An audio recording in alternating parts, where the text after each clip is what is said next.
You don't hear the crowd at first, you feel it. A vibration in the floor of the tunnel rising through the concrete through your boots into your chest before a single sound reaches your ears. 90,000 people. Eden Gardens, India versus Australia. Third ODI. Series level. And you haven't walked out yet. You sit in the tunnel mouth for exactly 11 seconds. Not because you're nervous. Because this is the last moment of quiet you'll have for the next 4 hours, and you've learned to take it seriously. Your bat rests across your knees.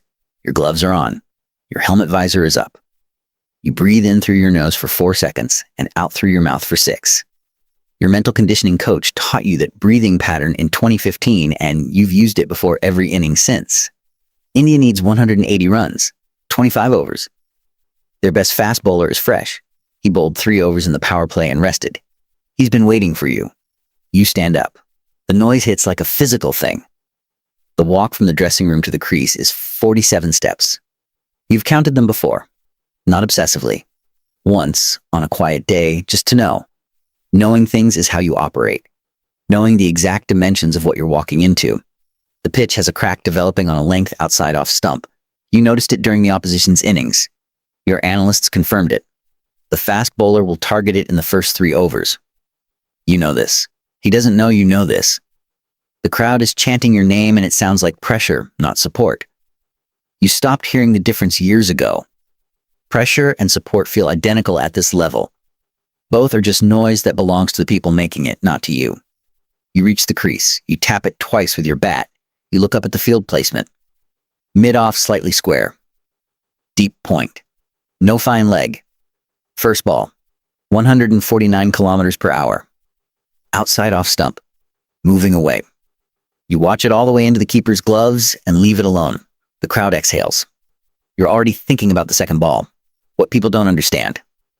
What they can't understand from the outside is that the game is only 20% of what being you actually requires. Your alarm goes off at 4:28 a.m., not 4:30. You wake up 2 minutes before it because your body stopped needing alarms in 2014, but you set one anyway because discipline is a system and systems don't make exceptions. The gym is empty at this hour. Cold floor. Single light overhead. The bar is loaded to 140 kilograms for the first set. You don't ease into it. You never ease into anything. Your diet has been calculated to the individual calorie since 2012, the year you stopped drinking alcohol entirely, stopped eating red meat, restructured your entire physical architecture around the demands of being the most scrutinized athlete in a nation of 1.4 billion people. 3,200 calories per day. Protein every 3 hours. 7 hours of sleep minimum tracked by a device on your wrist that sends the data to your physiotherapist every morning. You haven't had a cheat meal in the way normal people mean it since you were 23 years old. There are 11 people whose entire professional purpose is managing just you. A batting coach who travels with the squad specifically for your technical work between sessions. A fitness trainer who has redesigned your program 4 times in 8 years as your body and the demands of international cricket evolved. A mental conditioning coach you speak to twice a week whether you're in form or not, especially when you're in form because confidence is as fragile as doubt and requires the same maintenance. 2 video analysts who have cataloged 6,000 balls of opposition bowling footage and can tell you with specific percentage accuracy where any bowler in international cricket is most likely to target you in your first 15 deliveries. The opposition has the same information about you. They know your scoring zones. They know your weakness outside off stump in the first 10 balls of an innings before your eye is fully in. They know which type of delivery has dismissed you most frequently across all formats. They prepare for you the way you prepare for them. Obsessively, specifically, without mercy. The night before every match you watch 2 hours of video. Not because you love it. Because not doing it means someone else is more prepared than you. And being less prepared than your opposition is the one thing you have never been willing to accept. You're on 67 when the partnership really begins to build. The bowler has been running in hard for 14 overs. You can see it in his shoulders now. The slight drop on the follow-through, the fraction of a second longer between deliveries. He's tiring. Not enough for anyone in the commentary box to notice. Enough for you. He drops one short. You've read it before it leaves his hand. The trigger movement back and across, weight transfer, hips rotating, the pull shot. Clean, high disappearing into the lower tier of the stand at mid-wicket. 6. The crowd sound is physical, like something landing on your chest. You don't celebrate. You tap your bat twice and take your guard again. 78. A cut shot, square, beating the diving fielder by 2 meters. 82. The cover drive. The one that journalists write about in sentences that get a little too poetic. The one you've hit 10,000 times in the nets until it stopped being a shot and became a reflex. a thing your body does without consulting your brain.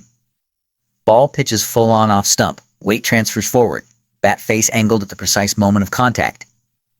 The ball travels along the ground to the boundary rope before the fielder has taken his first step. 94. The century is close. This is the moment when most batters tighten, when the mind starts calculating instead of playing, when the scoreboard becomes the thing you're batting against instead of the bowler. You know this. You've studied your own dismissals in the nervous 90s the way a surgeon studies anatomy. You breathe. You go back to the process. You are not on 94. You are facing the next ball. Just the next ball. 99. The entire stadium is standing. 90,000 people, and none of them are breathing. You have been in this moment 79 times before, and it has never once felt routine. You are more alone at 99 than anywhere else on earth. 90,000 people watching, and not one of them can help you. Not your batting coach. Not your analysts. Not your wife watching from home. Just you and the bowler and the next 6 seconds of your life. The delivery is full, slightly overpitched. Straight. You drive it back down the ground with everything. Not a controlled push, a full drive, the kind of shot you play when the ball deserves to be put away properly. It reaches the boundary rope before the fielder moves. 100. You raise your bat. You look up. And for approximately 4 seconds, the person who exists beneath all of this, beneath the fitness regime and the video analysis and the endorsement deals and the opinion of 2 billion people, that person surfaces. Not the best cricketer in the world. Just someone who started hitting a ball against a wall in a Delhi neighborhood at age 9 because it was the thing that made sense when nothing else did. 4 seconds. Then you tap your bat on the crease and look up at the field placement. India still needs 31 runs. The slump arrives without announcement. 3 years, 36 months, 1,095 days between your 99th international century and your 100th. The talent doesn't disappear. Talent doesn't disappear. What happens is more complicated and less visible and far more brutal than simple decline.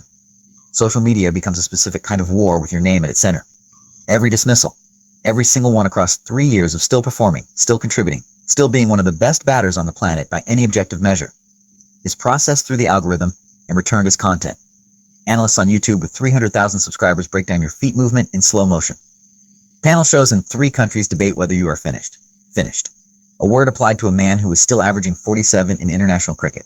You step away from the T20 captaincy, then the ODI captaincy. The narrative writes itself without requiring your input. Pressure got to him. Decline. The great man humbled. None of it accurate. All of it loud. Permanently loud.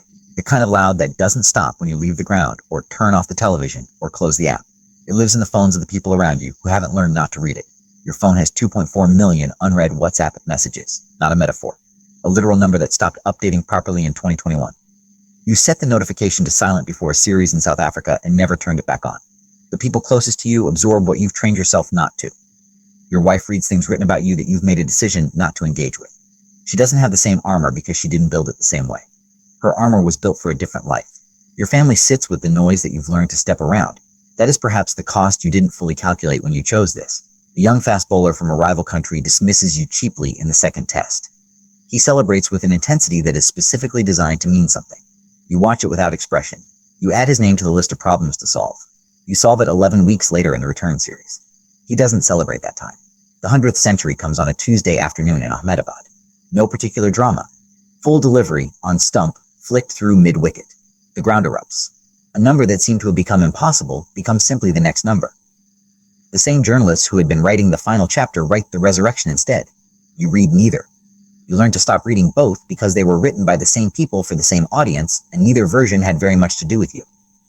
After the match, the dressing room is loud in the way only cricket dressing rooms are. Music and shouting and the specific exhausted euphoria of a team that won something that mattered. You sit in the corner with your pads still on for 11 minutes before anyone notices you haven't moved. Not sad, not disconnected. Somewhere else. In the specific private language that exists between you and what just happened that cannot be translated for an audience, you think about the numbers. 80 international centuries. More than almost anyone who has ever played this game. Numbers that will be cited on television programs for 50 years after you retire. That will be the first line of things written about you long after you're gone. But the centuries don't stack in your memory the way people imagine they do. They don't sit there glowing, available for retrieval whenever you need reassurance. Each one closes the moment it ends, and the next match opens immediately. The scoreboard resets to 0. The opposition is already in their team meeting. The ground staff are already relaying the pitch. You think about the 14-year-old in Delhi who was talented but not yet relentless. The specific moment, you can still locate it. When discipline stopped being something you did and became something you were.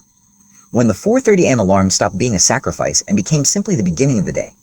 That transformation is the thing no coach can teach and no analyst can measure. It either happens or it doesn't. Fame gave you everything that people spend their lives constructing elaborate fantasies about. And it introduced you simultaneously to a category of problem that has no established name because not enough human beings have experienced it at sufficient intensity to require vocabulary for it. Your daughter will grow up knowing you as the man at the breakfast table.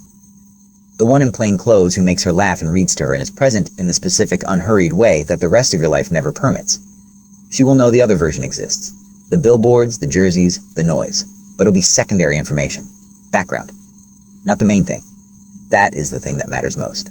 You know this now with a clarity that took 35 years and 80 centuries, and more mornings than you can count to arrive at. The next match is in 4 days. The preparation begins tomorrow. Your analysts flagged the left arm pacer this morning. Specific angle of delivery, slightly wider crease, targeting the channel outside off with late movement. He has dismissed you twice this year with exactly that combination.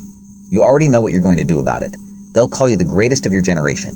They'll argue about it on television for decades after you're done. Statues, records, documentaries. All of it waiting patiently in the future like luggage you haven't picked up yet. But the match is in 4 days. The left arm pacer has a problem you haven't solved yet, and the alarm is set for 4:30. The greatest of your generation doesn't get mornings off. That's not a burden. That's the only version of this life you've ever known how to live.